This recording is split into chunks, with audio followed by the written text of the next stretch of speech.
একটু আগে আবার আমার স্নেহভাজন রফিকুল ইসলাম খান তিনি বিচার ব্যবস্থার কথা বলছিলেন। আপনাদের হয়তো অনেকের স্মরণে আছে, আমার দেশ পত্রিকায় আমরা সর্বপ্রথম স্কাইপ কেলেঙ্কারি লিঙ্ক করেছিলাম এবং এই স্কাইপ কেলেঙ্কারির পুরো ঘটনাটা সাইদি ভাইয়ের মামলা নিয়েই কিন্তু ছিল। এই জিনিসটা আপনাদের জানানো দরকার। আমি মনে করলাম আজকের মাহফিলে এটা বলাটা সব থেকে গুরুত্বপূর্ণ।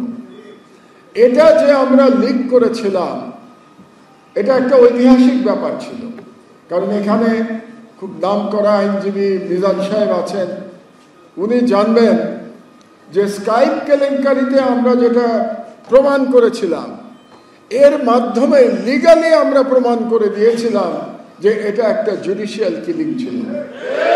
কারণ আপনারা মুখে যতই জুডিশিয়াল কিলিং এর কথা বলেন না কেন, আইনের ভাষায় এভিডেন্স প্রয়োজন হয়। স্কাইপ কেলেঙ্কারি কিন্তু সেই এভিডেন্স ছিল, কিন্তু আমার মনে হয় আজ পর্যন্ত এই এভিডেন্সটা যেভাবে ব্যবহার করা উচিত ছিল সেভাবে ব্যবহার করা হয় নাই।